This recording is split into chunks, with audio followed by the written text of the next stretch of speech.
And so far, while we are waiting for all of you to join, I guess we can jump on the agenda slide for you to read it.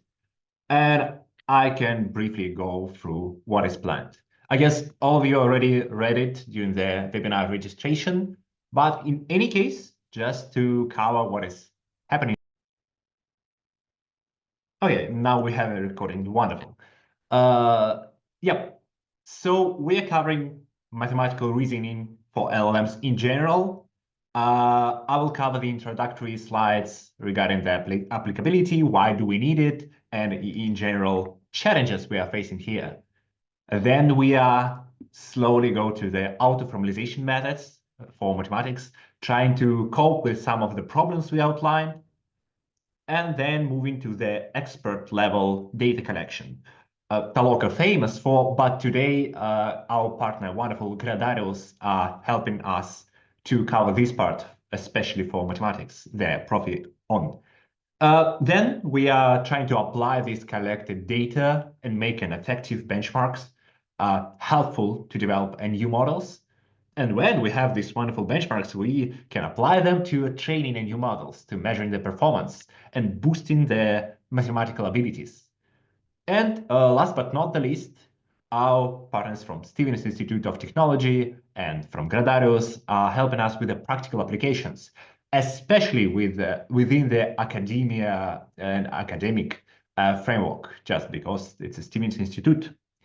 So yeah, okay, now the chat is alive. Wonderful. I see Sweden, UK. So I guess it's already time. Paris, wonderful. Greece, South Korea. Oh my gosh.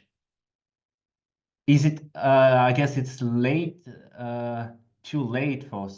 It's okay. Wow, wow. The chat is live. Wonderful. I can see the chat right now. Thank you guys. Welcome, welcome. Oh, Serbia, Toronto, France, Germany. A lot of guys from European part, and I see US. Nice. I love the airplane reply. Airplane. Oh, I see. But how? I mean, the internet is too expensive for 1 hour webinar, but it's on you. We're glad that you did join us tonight. So, yeah, and I guess we can jump to our wonderful panelists. You already heard the Vlad Stepanov, CEO of Gradarius, our wonderful partner. Gradarius is an edu tech startup helping top universities with the educational platform for mathematics. And they are helping us with the annotation part of this webinar and helping to collect this expert level data. Yulia Beloshapka from the DeepMind helping us to cover the auto-formalization methods. Alexey Meshnikov, research professor of mathematics from Stevens Institute of Technology, helping to apply this knowledge to the academia and education. And myself, Konstantin, and my colleague Vitaly from the Toloka, and we are covering evaluation and training on the expert level data. So once again, welcome. Good evening, everyone. Yep, I guess one more question you can put in the chat, answer in the chat. We're just curious, what is your level of expertise, I guess, experience with the mathematical LLMs? So could you please put a plus in the chat if you did work with, for example, QuantMath or any other specialized mathematical model, or at least apply some general domain model to mathematics. So we can briefly understand the level of you guys here and adjust our slides accordingly. Someone is doing machine course, some pluses I see, nearly null. Anyway, I guess we are trying to make these slides and webinar helpful to all and everyone to cover from basics to some key takeaways, key insights from the evaluations of the models. Okay, nice. Low and some experience level, some beginners. Wonderful. Okay, I guess it's going to be helpful for everyone. Thank you, guys. So let's start with overview of what is happening here in a field and why do we need the mathematical reasoning. But I guess first of all, we need to define what is mathematical reasoning. Because obviously it is an umbrella term and you can define it however you'd like it to be defined. But we are going to focus on some key features that gonna distinguish mathematical reasonings to other LLM abilities. So first of all, it's definitely something beyond just fact memorization. It's not about the question who is the president of a country in a year, going to the reasoning abilities of the model and some calculations and symbolic manipulations. Going beyond, it's something in depth. It's deeper understanding, not just surface level memorization of 2 plus 2 is 4 quick math, but something deeper, how you can understand the mathematical reasoning, etc.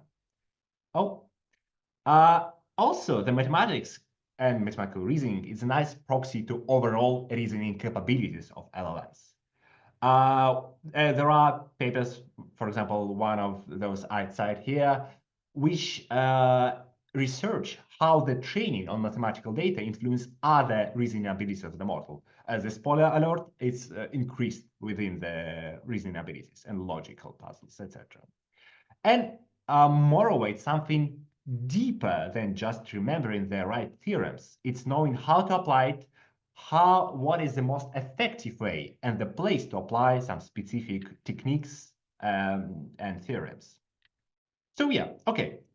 But why does it matter? Why do we even need it? So first of all, that math really expose mistakes in the model or hallucinations, because even tiny, teeny mistakes somewhere in the solution flow can lead to the final incorrect answer. Yes, the reasoning models can solve and recover such mistakes, but I mean, it's still a challenge. It requires some deeper skills, not just surface level logic. Multi-steps proof have to have some entity tracking within the proof, logic, planning, etc. And because mathematics can be varied from the school level subjects or elementary school level subjects up to high level university or PhD level problems, it can be really a stress test for the model. So you can choose the right place to test your model. Or like extreme, like frontier math, for example, or humanity last exam. And as I did mention, it's a proxy for intelligence. You can get a number, understandable number, what is happening behind this number, accuracy on problems of such level, and compare models side to side in the kind of fair comparison. We will talk a bit later in the slides what is fair comparison and what is the good benchmark. And moreover, you can directly apply such models in the real world. Because we have our wonderful partners from the STEAM Institute and of Technology and Gradarius, educational tutoring is a thing. They will share insights with you later in the presentation, but it's can go beyond the just ChatGPT explaining school level solutions up to high level PhD level problems. And when you ask ChatGPT to explain them, for example, it's usually fail with a lot of hallucinations on the way, and will provide plausible but incorrect explanation. Direct optimization of the coding algorithms, for example, latest news about CUDA kernels speed up, also a thing, a nice application. Also direct applications in science for STEM subjects, as well as like pure math with the theorem proving, next step prediction, etc. We'll cover it a bit later in the slides. And hyping, yeah, fair enough, but anyway, it's a thing. Automated agents where you can make a even separate mathematical agent or apply it to finance, business, or data analysis, for example. Okay, so given that, what are the core challenges? Why the mathematics can be just like solved, that's it. So multiple step complexity, small mistakes lead to the final answer being incorrect. Sensitivity to the input, for example, small rewording of the well-known GSM problems, as cited here, paper made by Apple, if I'm not mistaken, where they did reward well-known GSM 8K problems, slightly removing or changing the names, numbers, etc., significantly decrease the performance. LLM also are not well designed to perform mathematical operations, just because for the quadratic time you make a simple I don't know, plus operation, which is not really efficient. But anyway, so with the right benchmarks, with the right embeddings, you can solve part of these problems, but it's still a challenge. And other question types. So LLMs are mostly focusing on the solutions. We'll discuss it a bit later on the evaluation side, but anyway, we should go beyond there, just solving to verifying, comparing, etc. For the training part, we also have problems with advanced gap. A lot of training data in the internet, in the private data sets, are school-level problems. And you possibly would like to apply this LLM to some more like high-level problems, and you need to train it.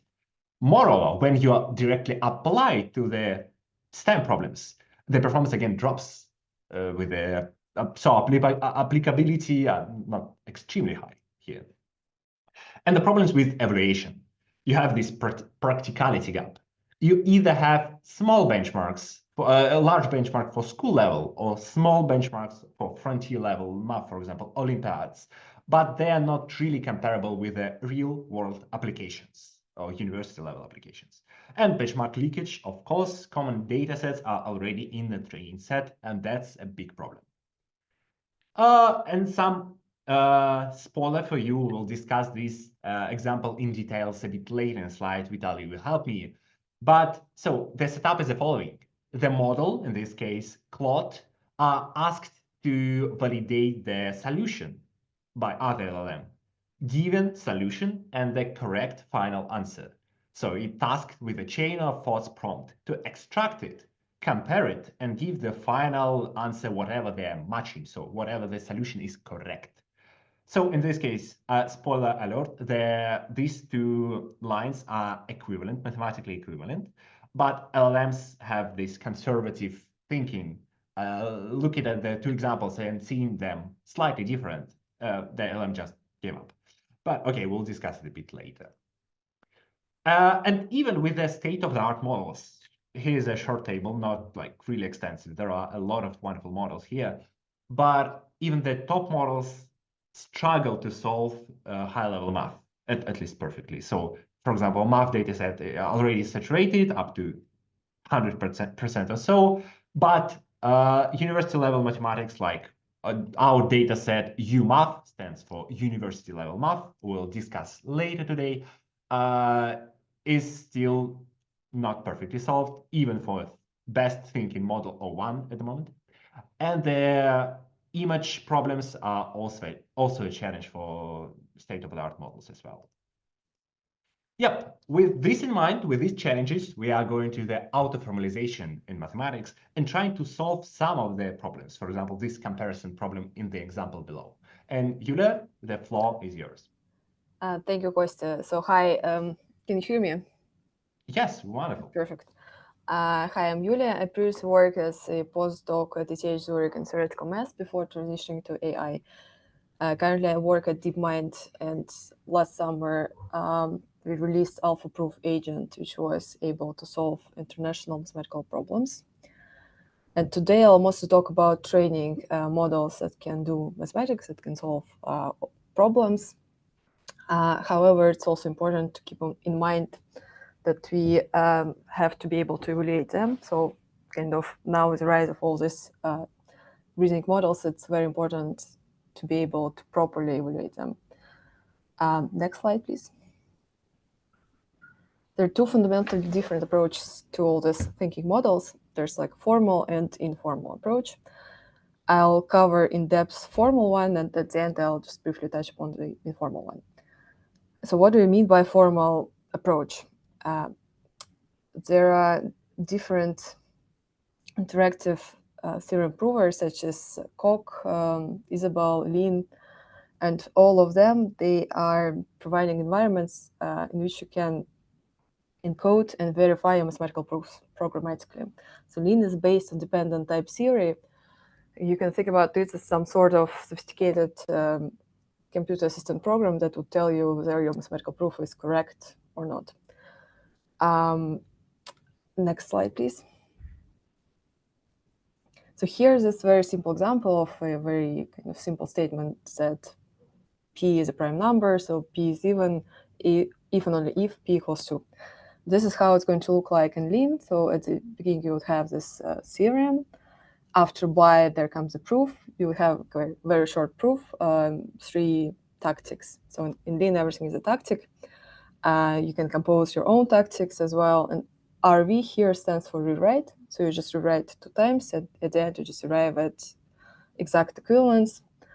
And what is nice about that is also that on the right, you see here, you have goals. So at the beginning, you have 1 goal, then it's transformed. And in the end, you have no goal. So that means that you kind of completed the proof, it compiled, and it closed the goals you had at the beginning.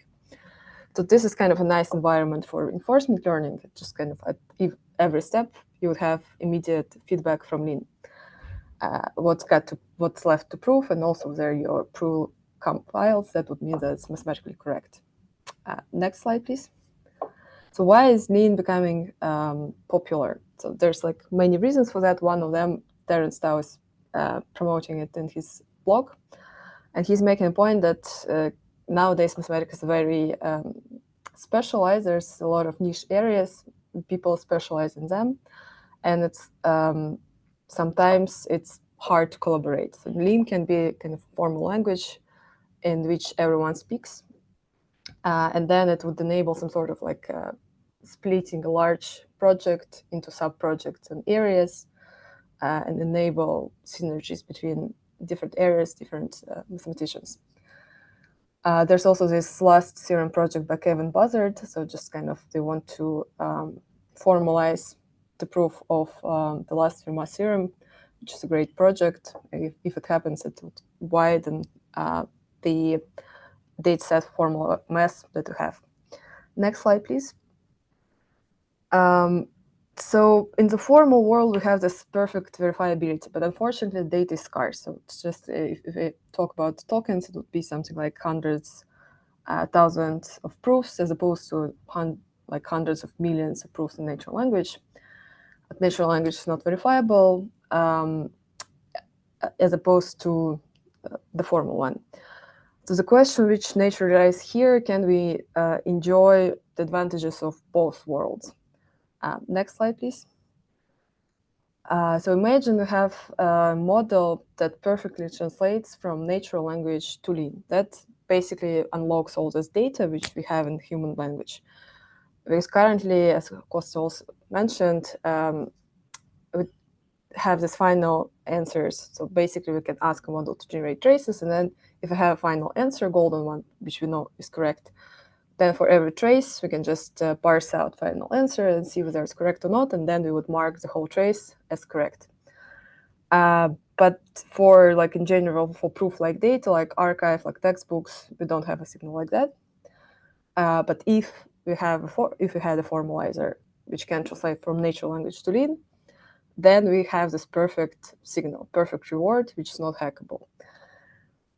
So what about this formalizer? How difficult it is to train? Unfortunately, it is quite difficult. So the reasons are, so we don't have a lot of formal data. As I said, so just kind of to fine-tune a model, we need some sort of data to train. And also we don't have automatic metrics, reliable automatic metrics to track our progress. There's some sort of symbolic equivalence, semantic consistencies check, but those are not very reliable. You can also hire people to rate, but it's kind of time-consuming and not very scalable. So those are the main problems. Next slide, please. So now I tell a little bit about AlphaProof. So international mathematical competition is famous math competition for elite pre-college students. So 6 best young mathematicians have been sent to compete. There are 6 problems. Each problem is worth 7 points. The perfect score is 42 points. This year, we were able to solve this perfect score 4 problems out of 6. So that would give us 28 points, and goal threshold was at 29. So basically, if we would have got another kind of point, partial point on any of 2 combinatorial problems that we haven't solved, would have got golden. Next slide, please. Right, so here's probably the hardest problem of this year, 2024. It's like problem 6. And only 5 human contestants could solve it, besides AlphaProof. So if you find our presentation boring, you could just try to solve this problem. But just be warned, it's a hard one. So basically, Tim Gowers, which was on the board of jurors, he's a Fields medalist and like famous live solver. He couldn't solve it in 2 hours. So just, yeah, be warned. Next slide, please. So to train a model like that, you would need a large corpus of formal problems. And so we trained fine-tuned Gemini model to translate from human language to formal on the statements. And so basically the first step was to get wide corpus of natural language problems and translate them. That gave us a kind of curriculum of formal problems. Next slide, please. And this is how it looked like. So basically we had like 2 networks, which was a joint policy and value network. Here the state would be the goal you're trying to achieve at assumptions you've made to date. So basically,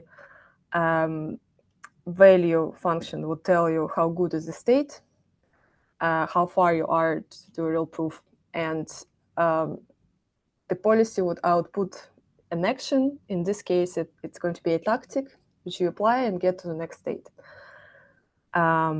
Next slide, please. So here is just overall how reinforcement learning loop looked like. So this is kind of a version of AlphaZero. But unlike AlphaZero, we started from a pre-trained LLM. So it has seen some lean data. It was trained on some lean proofs.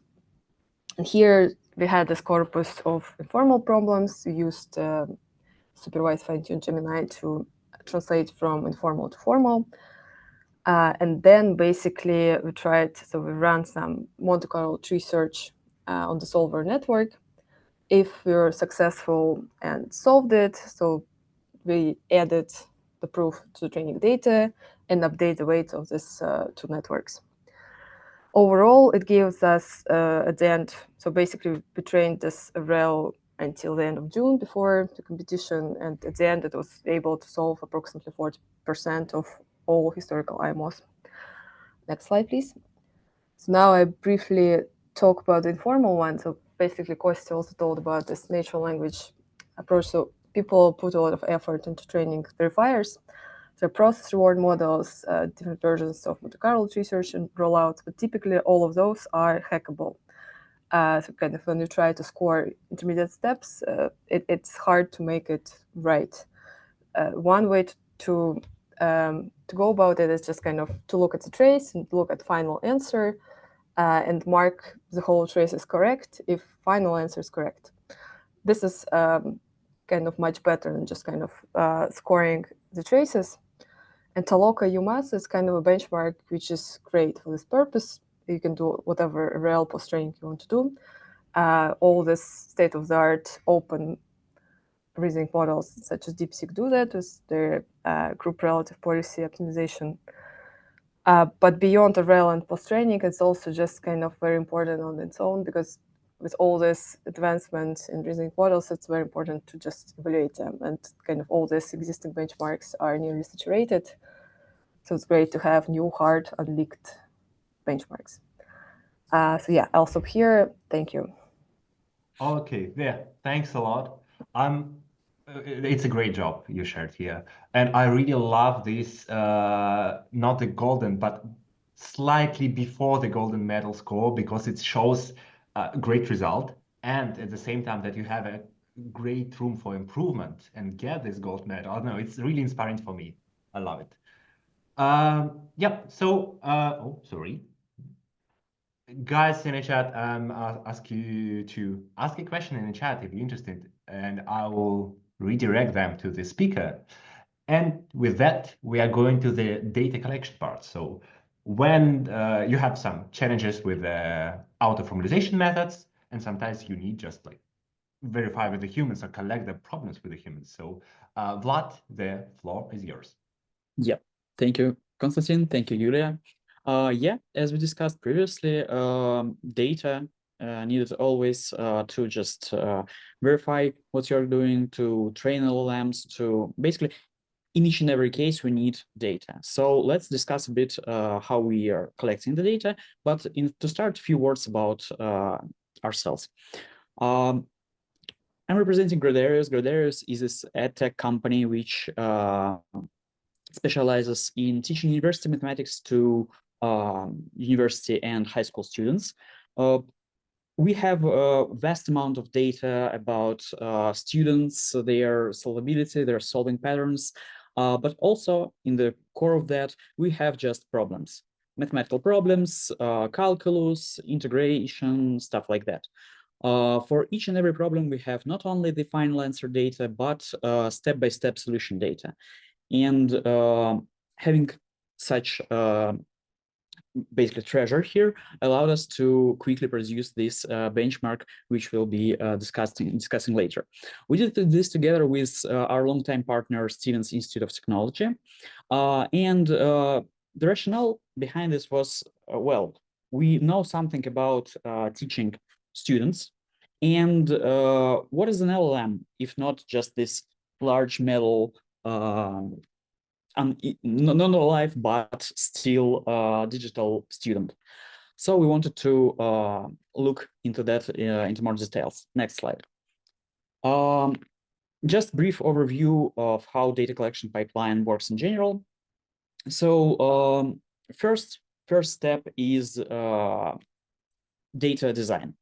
You start with data design always, and to design the data that you need, your instructions on how to collect it, how to mark up it, the taxonomy. To do all of that, you need to ask yourself a question.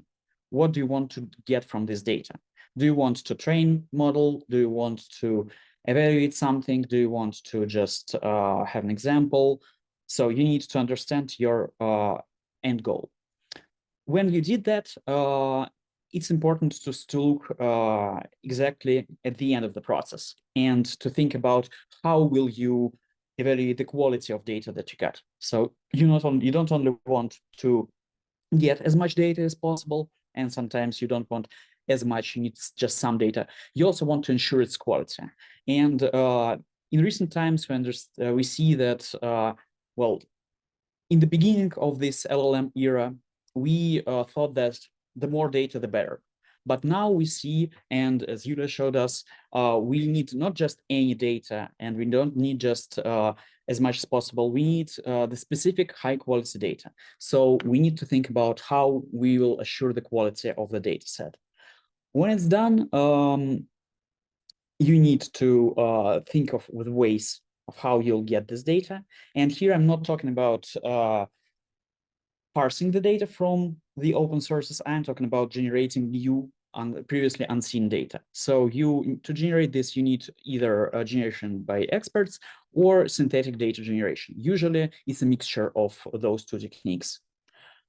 It's great to have some auto verification. And again, once you decided what's the quality data for you, you can maybe think about some automatic methods to verify the quality of this data.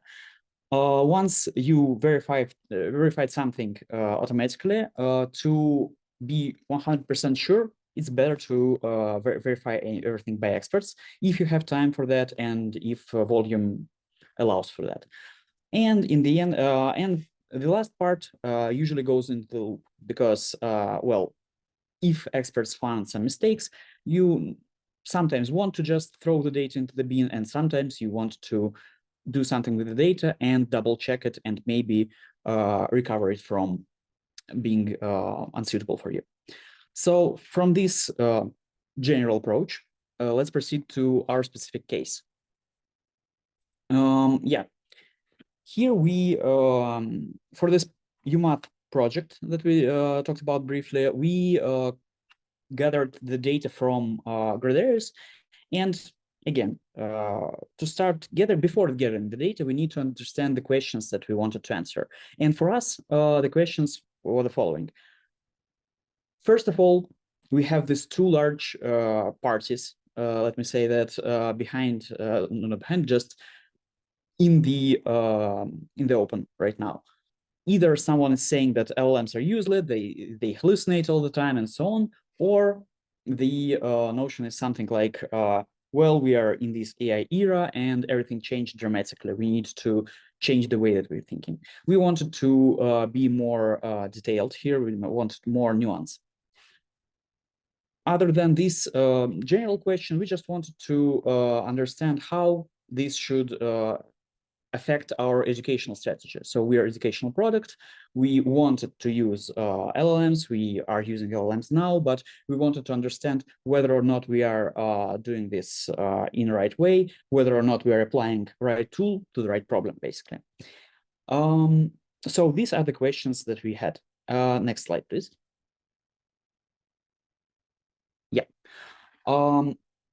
So once we understood the data set that we wanted, we decided that we want several thousands, and in the end, we settled on 1,000 of problems in LaTeX format. We need to get it from somewhere. In our case, we decided to skip the synthetic generation step and just get expert data. So because we had like this huge trove of unseen math problems, we decided to look at them. But we couldn't just take any random sample of, I don't know, 1,000, 2,000 problems. So we took our subject matter experts and asked them the question, which was basically, if you would grade the real life student, which topics should he or she know? So we decided on some topics that we want to cover. We decided on the format, and we proceeded to the next step, to verification. Next slide. Yeah, once we got the initial data set, we started running through several just formal characteristics checks. So we have these step-by-step solutions. We wanted to get the like this wide range sample in terms of step number. We wanted to have short problems as well as long problems. We want to check something that is solvable in one step and in a lot. So we looked at other just formal characteristics, but I think the most interesting one was this second point on this slide, student solution statistics. In our case, it's a real like cheat code, basically, because we wanted to get the problems which are hard to solve, but not unsolvable. And getting the statistics that during these 10 years, these problems was seen by 10,000 of students and just 200 of them solved this, helped us to range them by perceived difficulty. But next step, once we had this, next slide, please. Once we had this verified problem set, we started running them through. We just wanted to double check. Okay, we have the student statistics, and this problem, for example, is have less than 1% solution rate. Maybe that's just because the problem is bad and buggy, and some students are found a way to skip this bug.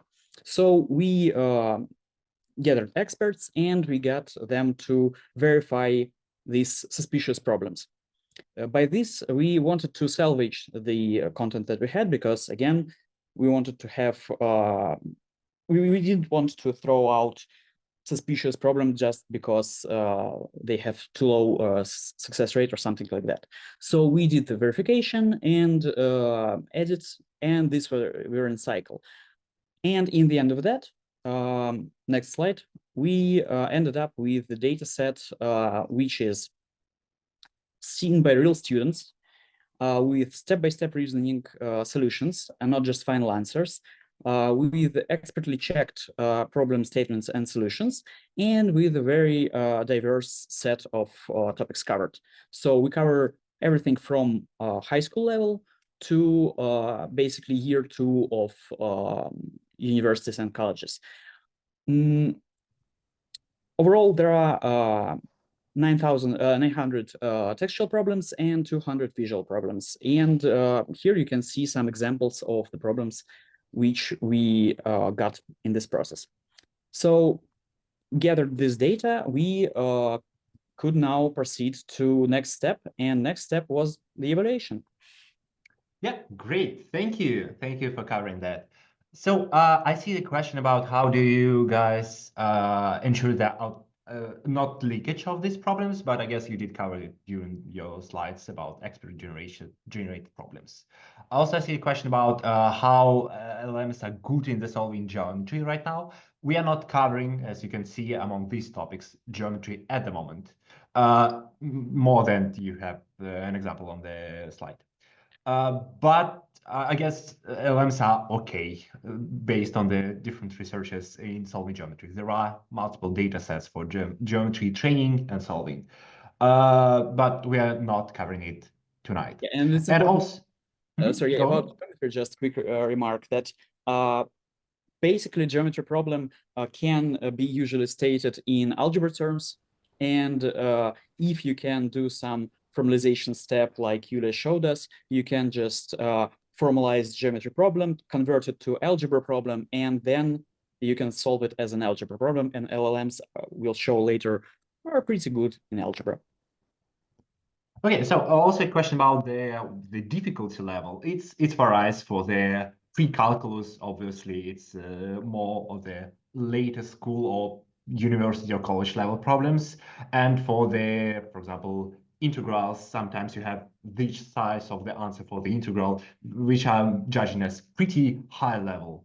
So not the just mathematical. So anyway, going to the evaluations of mathematical skills.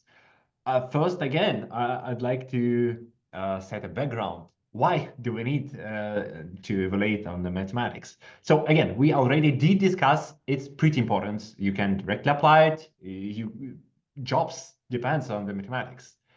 And the math demand exactness. So even small mistakes leads to the incorrect answer. In mathematics, you have this ability to distinguish pass and failed, correct and incorrect answers. But when you go further and check how to check the answer, not in the formal language, as we discussed before, you faced with the judge errors problems. And we will discuss it a bit later. And yeah, so going beyond just the language to the track, real logic and reasoning.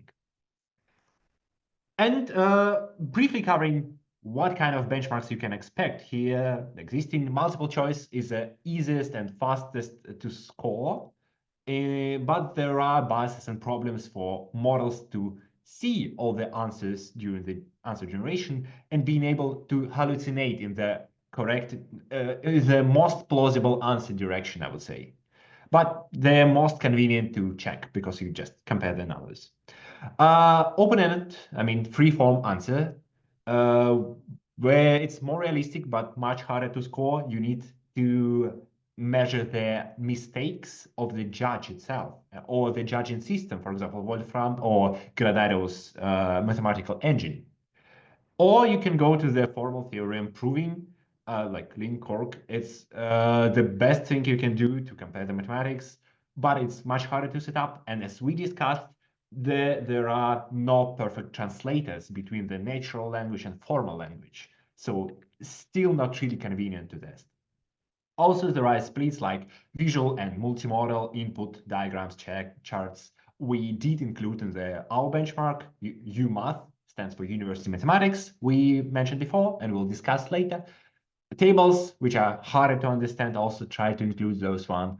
And I think I consider important that the modern benchmarks in the majority focus on the single answer problems. But in the real life, in the majority of cases, for a problem, you have to find multiple values or multiple answers. So not choosing between answers, but find for the equation x, y, and z at the same time. So yeah, given that, let's try to think what is a good, again, umbrella term, sorry, but anyway, good math benchmark.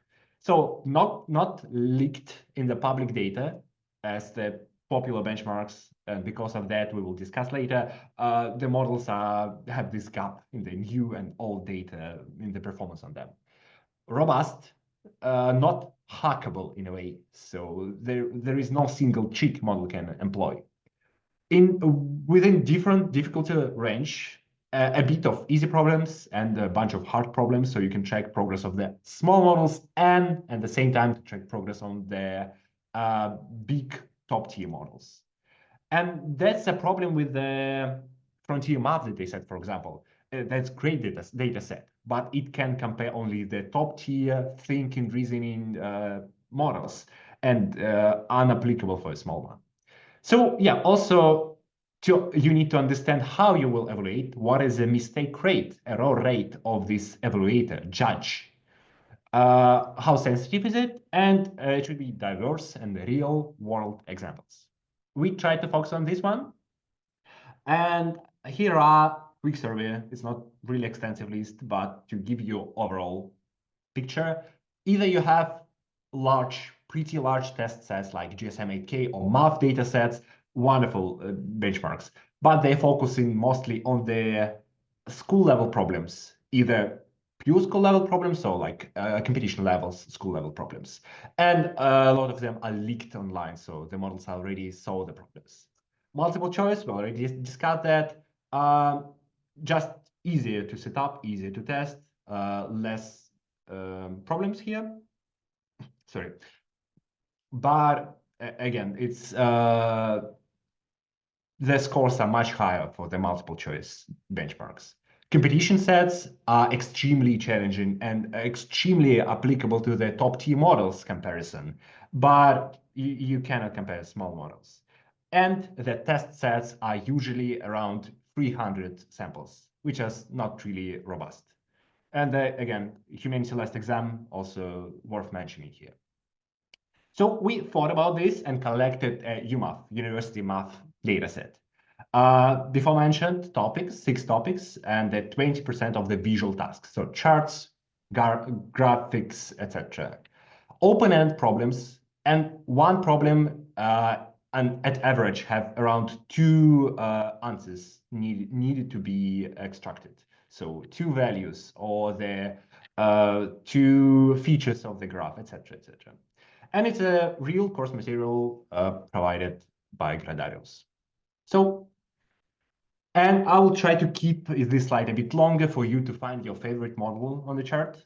Again, not extensive list. In the sake of readability, I removed part of the models we verified and evaluated here, and some models like the newest Grok or not yet available via API, and we didn't evaluate Claude, the newest Claude yet. So anyway, my favorite model here is a QWQ model by Quen. On the x-axis, you can see model size. On the y-axis, you can see accuracy. And this one is a perfect sweet spot of the having a small size and the top tier quality. Also, the thing you should know about this chart, it's combined final score of the whole benchmark, including textual and visual problems. So, for example, Llama 70B textual only problems is a bit depressed in this chart because it cannot solve the visual problems. And the QVQ models, which are reasoning visual input model, can perform better than expected, I would say.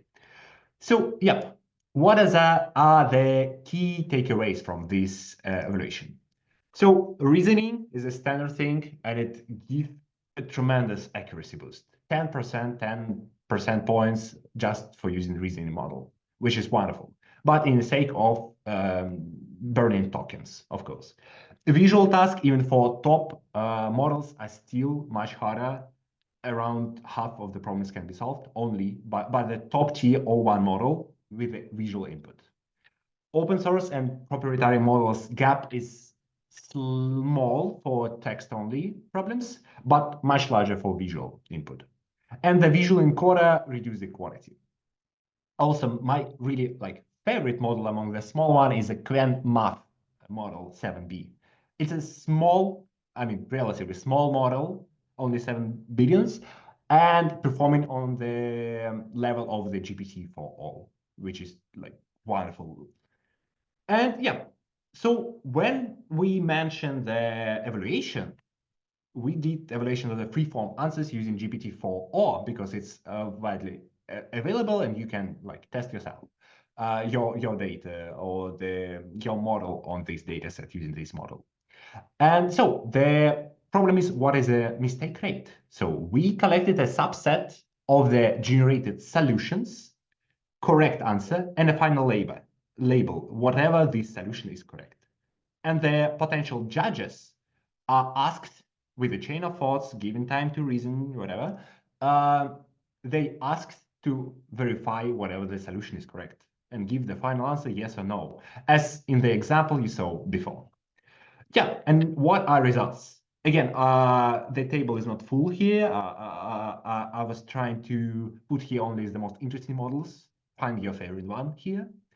So the takeaways from here are, again, reasoning is a king, is help to improve the score 10% points. But even with reasoning, even the top model, O1, are not performing for judging really well. So again, 90% is not a thing you'd like to have as an accuracy, or F1 in this case, for judging. Because when you change the prompt slightly or change a judge, the ranking changes are not homogeneous. So you have a biases which will and gonna be change the ranking between the models and switching judges. And that's a problem. So you don't have a perfect judge yet, at least. And because we had a solution generated by different models, you can track how it influenced the scores. And the llama solutions are judged in the best possible way. So they are the clearest and easiest to judge. And because of this, sometimes llama is just depressed because the models can understand the solution and find a mistake there. And the Qwen solutions are much harder to judge. So I don't know why, but it's a case here. Yep, and you definitely have a bias within the judge and need to account for this one. And with this, we are jumping to the case study of the evaluations. Deeper dive by Vitaly. Do we have some time for questions from chat? There are a couple. Do we have some? Sorry, while I was speaking, I did miss them. Could you read them for me? Yep. So about the judgment of UMath, there is a question on whether the judge is tasked to output correct or incorrect, or do they follow the solution and kind of mark each step? They are provided with a full solution and the correct final answer and asked to extract the final answer and compare them. So it's a bit in favor of the judged models because the final answer could be somewhere in the middle of solution, not in the boxed at the very end. But it's not a process reward model. We're just comparing the final answer. So it's for judges, it's, I guess, the easier task for them. Okay, thank you. Yep, thank you, Kostya, and hello everyone. My name is Vitaly. I work at Toloka. Me and Kostya are colleagues, actually. And I'm a research engineer here, and what I want to go to is more on the implementation side of things. So Vlad and Kostya told you about what makes for a good data set, what in particular makes for a good evaluation data set. And what I want to discuss now is how do you actually use them? How do you use evaluations? How do you apply the benchmarks? And later on, we'll discuss how do you use the larger data sets to improve on those evaluations? How do you increase your benchmark scores? And the first point that I want to leave right here is that this ordering of those two parts is not coincidental. It's advisable in any of and all of your work that you start with evaluations first and development second, and that's what we're going to do here. So click, please.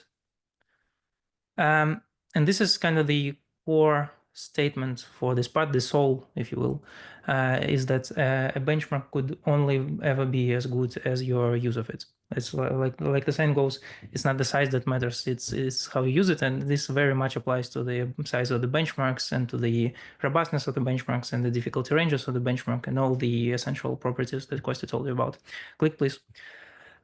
So even when you're armed with good benchmarks, there's still a possibility to leave a lot of signal, a lot of insights on the table. And we have some principles that we ourselves follow in order to avoid this. And I want to go through them with you. And those will be important going forward. So stay with me on those. And the first one is you have to compile a diverse set of measurements, which sounds pretty self-explanatory. What I want to note here is that doesn't necessarily mean just having a lot of benchmarks.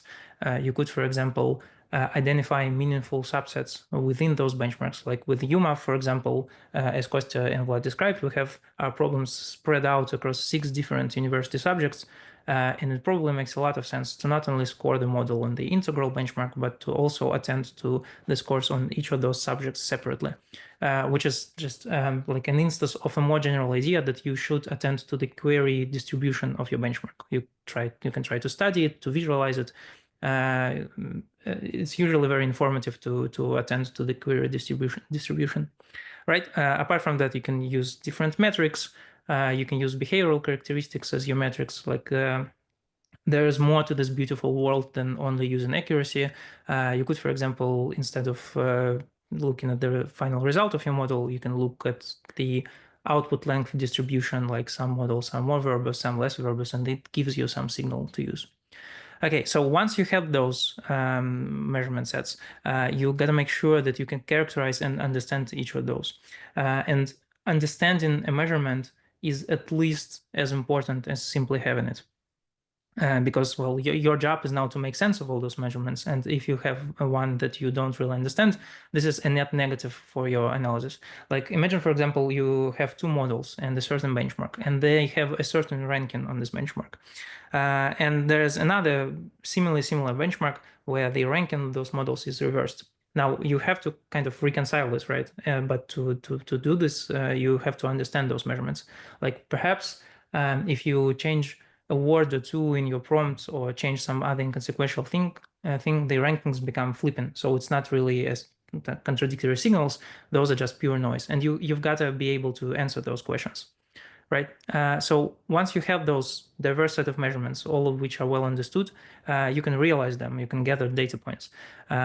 Again, sounds pretty self-explanatory, but what I want to note here is that you don't have to always aim for independent data points. Sometimes having related measurements could give you additional signal. Like you can study some dynamics. Like for example, how does the benchmark score change if I only change the model size?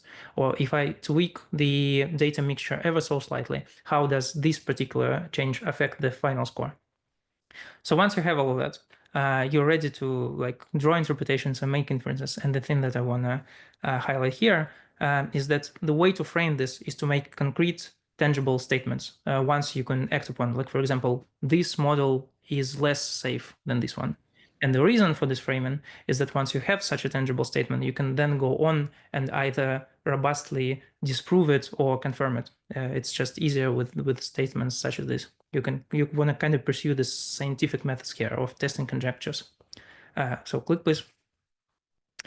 Now that we have this all, let's put it to use. The example we'll be following is the comparison of OpenAI O1 to DeepSeek R1. You might have heard of R1. It has made a certain amount of news recently, but in case you somehow missed it, R1 is an open weight reasoning model produced by a Chinese DeepSeek lab. And the reason it made a lot of news is that it's seemingly on par with O1, which is a frontier reasoning model produced by OpenAI. Now, on the left, you see the table that is most often cited as the evidence for this. This is a report produced by DeepSeek themselves. It reports some popular benchmark numbers. And looking at this, you can kind of think that, well, yeah, the models do seem pretty similar, with perhaps R1 having a slight edge in math and coding, O1 having a slight edge at world knowledge and factuality and that sort of stuff. But that, however, contradicted our own results on our own mathematical benchmark of ViewMath and MuMath, so this got us interested. And we're gonna go through their comparison and discuss some particular techniques along the way. Click, please. So yeah, first things first, we assemble and characterize our evals.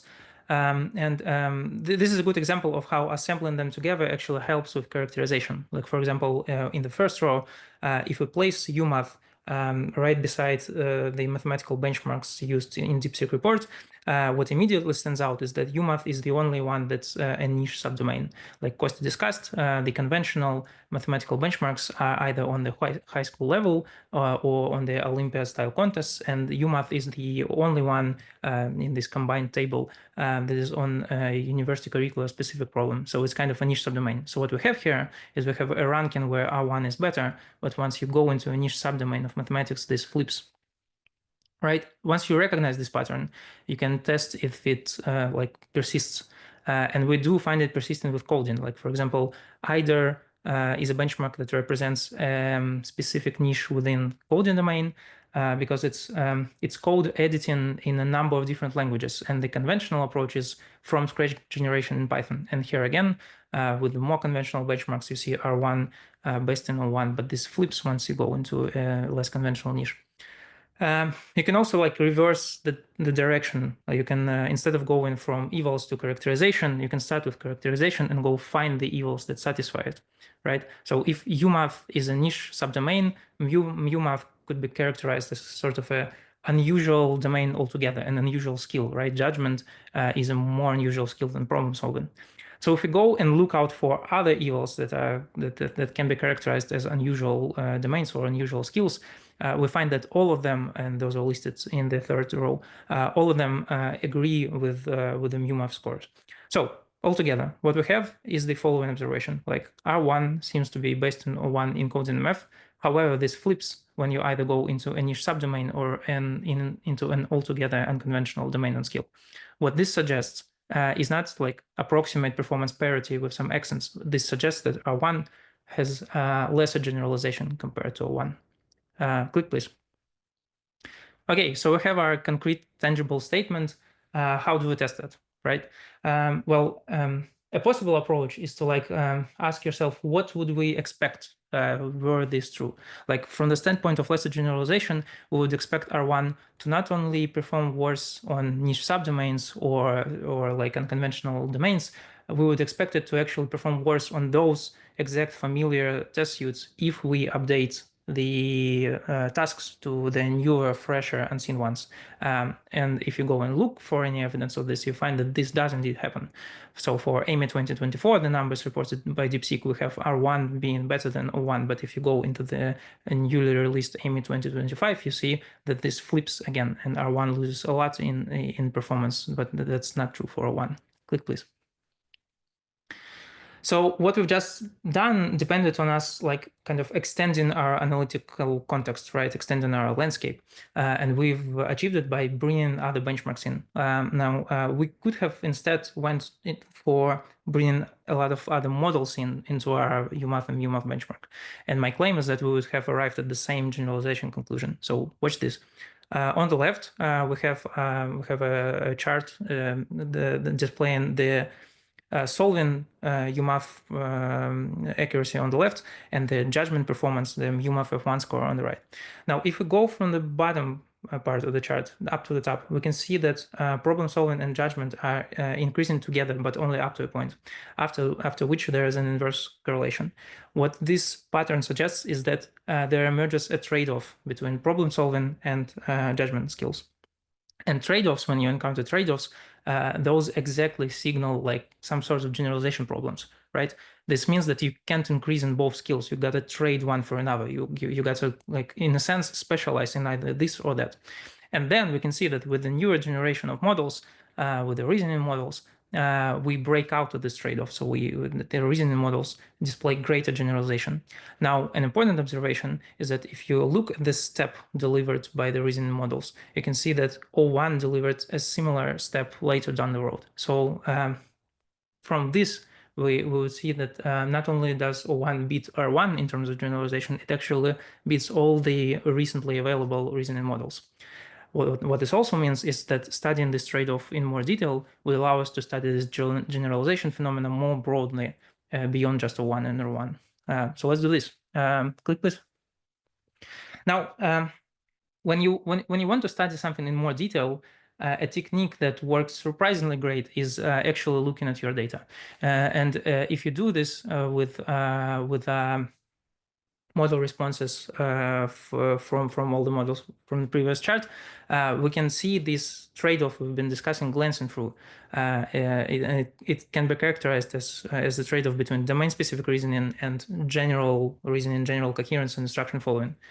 It also translates to kind of different ways to gain in judgment performance. You either compensate with domain-specific reasoning or you compensate with coherence. So it leads to like 2 cliques of judges. There are the more conservative ones, they are precise and they're structured, but they are very anchored on the exact input forms. Like this example that Kostya showed you previously is actually an excellent example of a very conservative judgment. And then on the other hand, there are the judges that are more lenient, then they are verbose and they like to go into long involved derivation chains, but they're also prone to hallucinate and lose track along the way. So conservative judges admit a lot of false negatives, but the lenient judges, due to their hallucinations, admit a lot of false positives. Click, please. So once we've recognized some behavior patterns and we found a way to quantify it, we can now convert it to numbers, we can now visualize it, we can now study the patterns and so on and so forth. But what I want to note real quick here is that another way to view what we've just done, attending to false positive and false negative separately, this can be also viewed as a more general technique of decomposing the integral performance. So we have the F1 score, and we can decompose it into true positive rate, which tracks performance on positive labels, and true negative rate, which tracks performance on negative labels. So we have this chart, and we have TPR on the right side, and increasing TPR is associated with leniency, and we have TNR going from the bottom to the top, and increasing TNR is associated with conservatism. And on this chart, we can see all the same trends emerging, right? There's a trade-off at some point emerging in non-reasoners. We can see that the reasoning models push this frontier a bit further, and we can see that O1 is pushing one step further yet. Now, a new thing that we can kind of infer from this chart is like this question of balance and generalization. We can see that O1, apart from being the top performer, is actually one of the more balanced models as well. And studying the previous generation of models informs us on how to approach this balancing with the next. For example, the imbalances are associated with entire model families, not standalone models. For example, quants are all tending to be more lenient, which reminds you that when referring to a particular model, you are referring in large part to its training data. We can also see that making the training data mix a bit more balanced makes for a more well-rounded performance. Like, for example, transitioning from quant math to a generalist quant makes for a better, more well-rounded judge. On the other side, if you're losing capability, that exacerbates the biases. Like a conservative model, when it becomes a smaller model, becomes even more conservative, and a lenient model, when it becomes smaller, it becomes even more lenient. So losing capability exacerbates your biases. So all of this together kind of means that in order to achieve like a perfectly well-rounded performance, you would mean a very balanced mix of training data, and you would also need appropriate capability to generalize over all those things that you're balancing. Now, an observation, which is kind of important, is that current reasoning models do offer appropriate capabilities, and they are already like pretty capable in formal reasoning. So perhaps what's required for them to move to greater generalization is extending their domain coverage and bringing more coherence into them. So more domains to reason over apart from math and code, which is probably what caused O1 to be greater than R1 generalization. Okay, so wrapping the analysis up. So findings such as this, again, depend on two things: having appropriate evils and an appropriate approach to those evils. Not all benchmarks are made equal. You need diversity of available benchmarks for fine-grained assessments. Task novelty is key. you gotta have unusual domains, unusual skills, or fresh tasks to track real progress instead of just overfitting. You have to understand the evaluation themselves, and understanding an evaluation is at least as important as having it on your hands. You gotta have a broad analytical landscape to draw inferences from. You got to interpret what the numbers mean. You got to understand what behaviors go into your numbers. You got to study trends and tendencies. And lastly, you got to aim for qualitative, concrete, tangible statements that you then go to either prove or disprove. So that's it for this part. Click, please. And as promised, after we discussed how do you apply evaluations, how do you perform them, we will discuss how do you grow in them, how do you improve in those evaluations. So we'll discuss some training implementations now. Click, please. Yeah, great. We had some questions in the chat. I tried to cover them because we are on the time scale. But anyway, let's go to the training. Oh yeah. I thought to just combine the answers to both of the parts. Yeah. So on the training part, what we were trying to explore here is, instead of going for generalization, going for increased specialization. Like, we were trying to improve those specialists that Kostya loves and cherishes. We were trying to make them even better. So this is all for you. Now, what we're aiming to do is we're aiming to take an already existing model and improve it even further with a new standalone dataset. So instead of just retraining an entire instruction from scratch, we're trying to improve on the existing one. Now, so there are two approaches. You have a high quality data set on your hand, but it is not a very large data set. You can try to train from the base model, but that won't be sufficient to achieve at a properly trained instruction model. Or you can start from an already instruction model and do an additional repeated SFT, additional instruction over it. But this proves to lead to degradation, which is also known as catastrophic forgetting. Now, our approach is twofold. First, we want to do this repeated SFT, but we want to maximize the utilization of the new data while minimizing interference with the initial weights, maximizing knowledge retention. So on the first chart on the left, this could be thought of as we want this blue dot, the R model. We want it to be as high as possible, not dropping low on general capability, and we also wanted to go as far on the right as possible. Now, if we succeeded this, if the position of this blue dot is just right, then what we find is that the next part of the scheme works pretty well. The next part is that we can combine the initial instruction model with our own model through some fine-tuning aware merging, where we pretend that our repeated SFT is some virtual SFT from the base model. So we treat our repeated SFT as some other SFT on an unknown unexistent dataset, and we use the techniques that can combine two SFTs starting from the same model, which works great. Okay, next slide, please.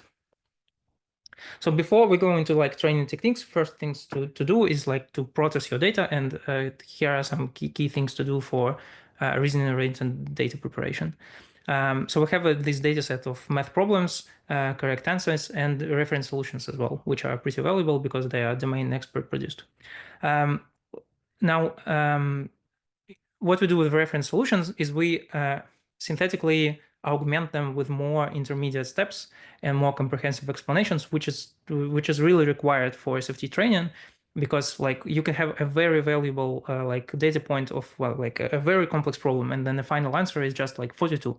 Well, if you feed this to the model, instead of learning how to solve this problem, it will learn just to spew out random numbers when you give it any problems. So we gotta make this data more autoregressive friendly. It also helps to unify the style, and style unification proves valuable, especially for smaller models. Right, and the second thing that we do is we omit all the correct answer, all the reference solution. We take all the problem statements and we try to solve these problems from scratch. We generate a lot of new solutions, and then we filter them to leave only the correct ones, and we also filter them the second time so that we don't have duplicates. We only have the solutions that are truly diverse in terms of their approaches to this problem. Now, a final step that is really crucial to perform here is to ensure that for each problem you've generated an equal number of new solutions, because if you filter on correctness, imagine you have a simpler problem, you generate 100 solutions and all of them are correct. So you don't filter any of them. But for the harder problem, you will filter most of them. If you then just combine this blindly, you have 100 samples from each easy problem and like 2 or 3 from each hard problem. So you skew, you bias all of your data set towards easier problems, which is not desirable. So you have to ensure that an equal number of solutions for each problem is produced. Right, the next slide. And then we perform training, and so there are 2 types of techniques, as we discussed. We want to minimize interference, that's knowledge retention techniques, and we want to maximize data utilization, those on the right. On the knowledge retention, like the obvious thing is to try and mix the obtained data set with some data that the instructing model has probably seen in its training. Oftentimes you don't know what it is, but you can make some pretty good guesses. Another thing that helps is supplying each sample with some information on what's the data source for the sample, which helps with knowledge retention. One thing that helps greatly is, instead of randomly shuffling all the training data, is to organize it in blocks on some data sources and cycle those blocks to allow the model to kind of optimize on one data source for a bit and then switch to the next one. And another a critical thing here is that when you sweep in your hyperparameters, is to sweep the warm-up period for your learning rate curve. You can sweep the entire learning rate curve, of course, but the warm-up period is crucial to properly rewarm your model to minimize like interference with the already fine-tuned weights. And on the data utilization techniques, we have like curriculum learning helps a lot, where those data blocks, second data blocks that we've discussed, are arranged in an increasing difficulty order. You can an important thing to do is like decrease for SFT, decrease the prompt loss, so that you mostly train on completions, on problem statements, so that the model doesn't try to predict the problem statement, it only tries to predict the solution. Yeah, and also some post-training techniques on like averaging checkpoints and the merging that we've discussed above. And the results came out to be great. This pipeline has proven to consistently work with like 2 different model families, both from Mathstral and DeepSeek Math. We were able to deliver improvements across the board on various benchmarks. So yeah, this has proven to be like stably working. Wonderful.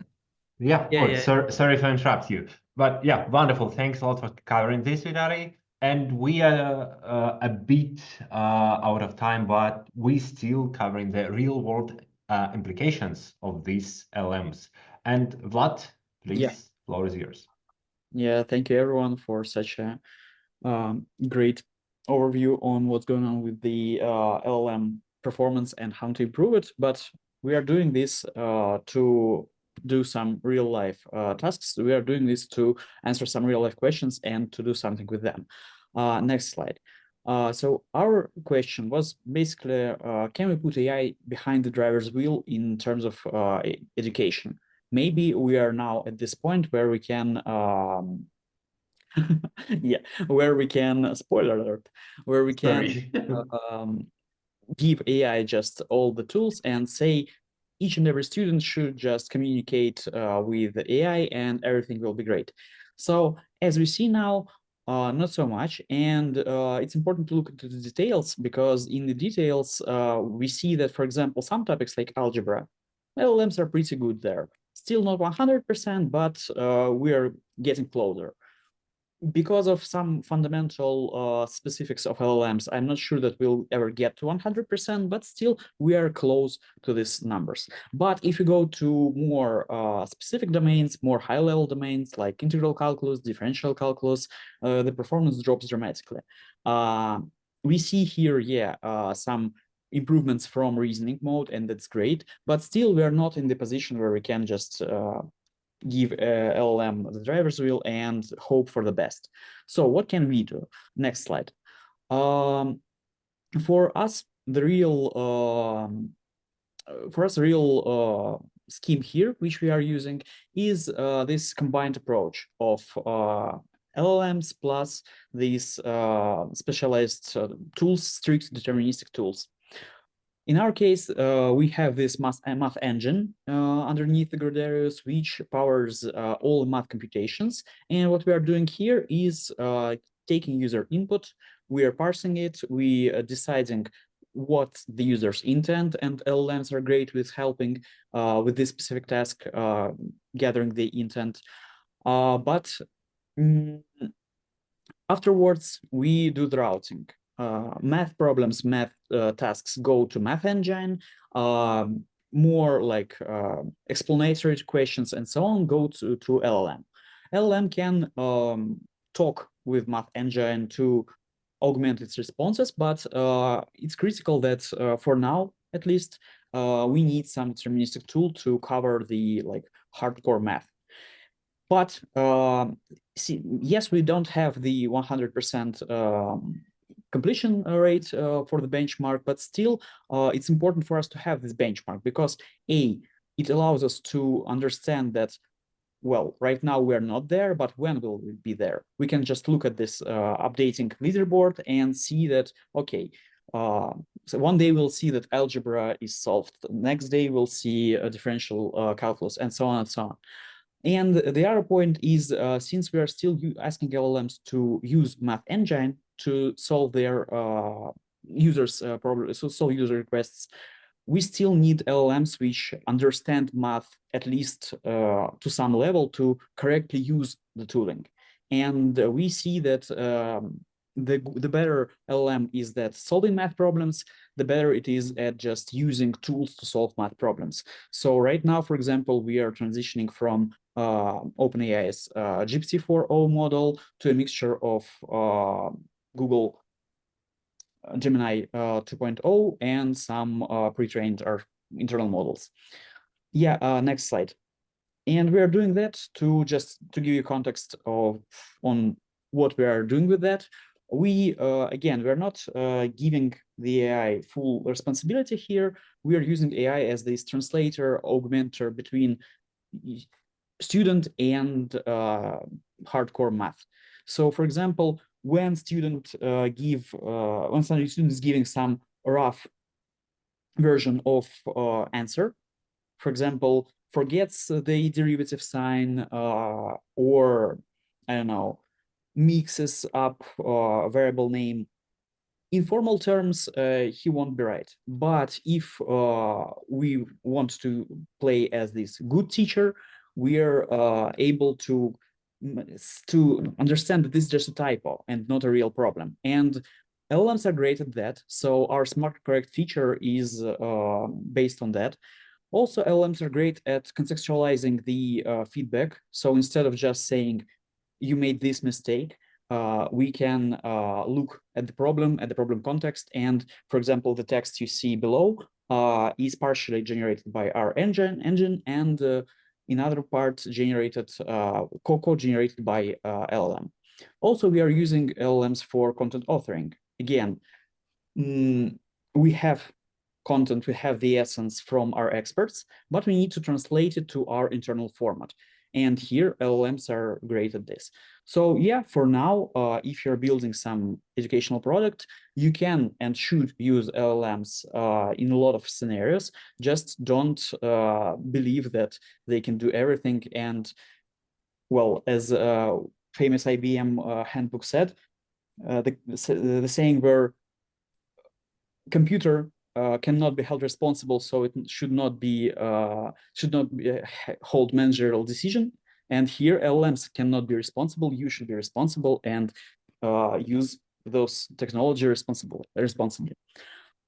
This is product overview, and I'll pass the mic to Alexey, who will tell us about educational perspective here. Hi, I'm Alexey Myasnikov. I'm professor at Stevens Institute, professor of mathematics. So I will talk from a mathematical education perspective. Next slide, please. So math community at schools or at colleges, universities, it's divided basically in two large groups. One firmly believe that ChatGPT is a solution to most challenges in mass education. And the second one, actually quite the opposite. They believe that it's, say, ChatGPT or other LLMs are completely useless and even detrimental to mass education. The reason for the first group is primary reasons. There are several, but primary reason is quite strong. There are only finitely many problems in math teaching. So ChatGPT or LLM can learn them all. For the second group, it's a little bit more complex. So let's see. Next slide, please. So why is not AI universally liked? First of all, it makes mistakes, and that's terrible. Sometimes the answer is correct, but the logic is either incorrect or unclear. Sometimes professors say that everything seems right, but the explanation is too long. And if you ask again, it gives a different reasoning, which is really confusing. It might be not important, but important thing is that students never read long explanations, especially if you're using it on your, say, iPhone. And usually talking to professor, you realize there is something else. Something important is missing here. So let's try to distill what we can do and see what is important. First of all, mistakes are not bad, not only bad for math, but there is zero tolerance to mistakes. And due to AI, it's probabilistic machine algorithms. So it's prone to making mathematical mistakes sometimes. Suppose the correctness level is 99%. Imagine a situation, you have a class of 100 students, which is quite typical, each one doing 10 problems on homework every week. 1% of wrong solutions, it means 10 angry students per week. So it's a lot of angry students at the end of the semester. So it's not, even 99% of wrong answers is unacceptable in math. Next slide, please. The same actually about wrong logic. Learning solution steps without reasoning or logic is just memorizing. We know in math that memorizing is not good. Understanding a solution is actually understanding its logic, not memorizing the steps. So wrong and confusing explanations destroy understanding. So it's zero tolerance to wrong logic as well. So let's see how we can mitigate this problem, how we can resolve them. So naturally, you would like to have AI plus a math solver together, say Wolfram Alpha or SymPy. And these are some results when you have such things. So tests were during the practice using, for example, ChatGPT and then checking the exams, final exams, say. It turns out it's detrimental. In practice, students like it. They think they do well, and the results of the exams are worse. Strangely, when you have AI and a solver, results are about the same as without any AI. So at best, it seems like it's useless. So there is something else. So what is something else? It turns out that to solve a problem, a student needs to produce a sequence of logical steps. The learning occurs when students invent some steps on their own. So the help should be very precise and the very instant of when students need it. So that's a moment of truth.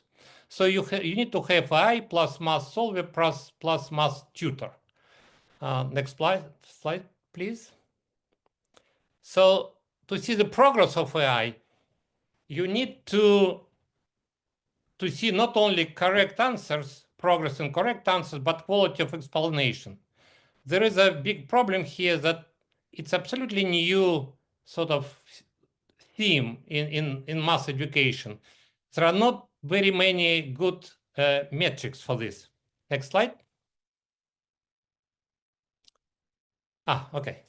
So basically, I wanted to say that we created a lab for AI in math and mass education at Stevens Institute. And one of the tasks is precisely to develop these metrics, how you measure how good the quality of explanations. Thank you very much. Thanks a lot for covering that. Yes, really inspiring things to me that the AI can, like you develop and help developing with the data, etc., can be directly applied and help people, I don't know, learn math. But yeah, you're absolutely right that it's not yet quite ready for standalone practice and applications. Yeah, we'll see. We'll see in a couple of years, I guess. Yep. So thanks a lot, guys. Thanks a lot, dear panelists, participants, for presenting today, for covering these topics. And thanks a lot, all the, I don't know, viewers, listening participants, I would say. Anyway, so we did cover the overall background, auto-formalization methods in math, how to be sure that your model produce exact, correct theorem without any hacking, how to collect data on an expert level and make this hybrid labeling where the LLMs can help you to find some mistakes and errors in the data, and how to design effective benchmarks using such data and which features do you need to have. Also, how to boost performance of LLMs then, and how to apply these wonderful LLMs and what are the challenges right now, especially for education. Thanks a lot. Yeah, that's it on the content part, but we can stay a bit longer and answer your questions in the chat if you have any.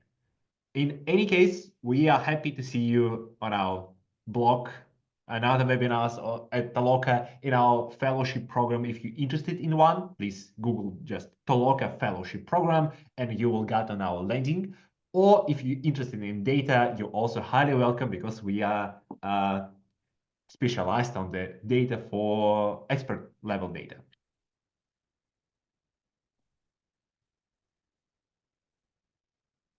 I see a lot of thanks. Guys, it's going to you, to all the presenters, Yulia, Alexei, Vlad, Vitaly, and Allah, our wonderful organizer. Thanks a lot. I don't see any questions at the moment, but guys, you're still happy to ask some if you have any.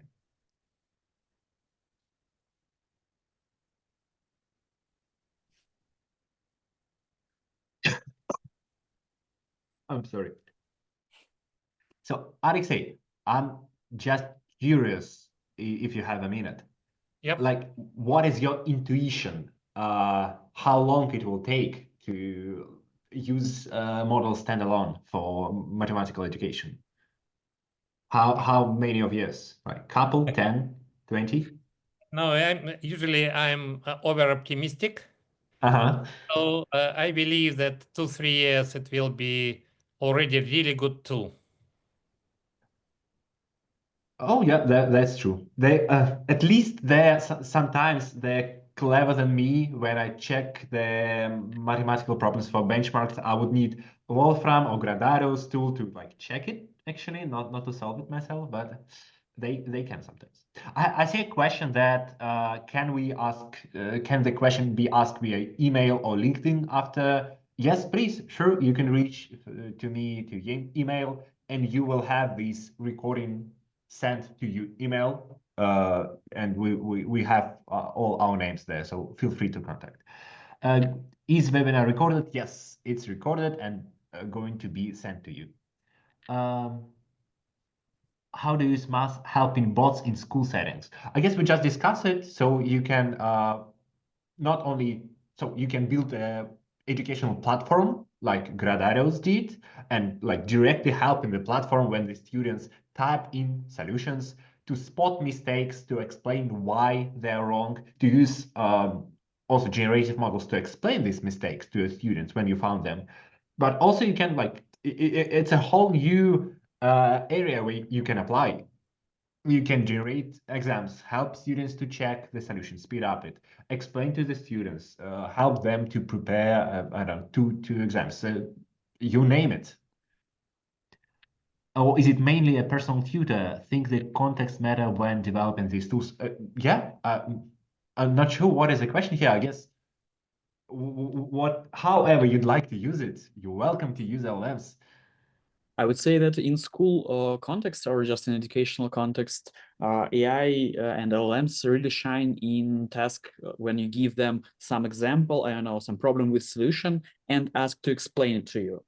AI is great at explaining things. So for example, the code Yulia showed us from IMO, which had some lean code solving and proving the problems from IMO. I just several days ago, I just copy and pasted it in Claude and asked to explain this lean code to me because for me, lean is indecipherable basically. And it did a really good job and understood the math essence behind this code. So yeah, using AI as an explainer is already a great opportunity.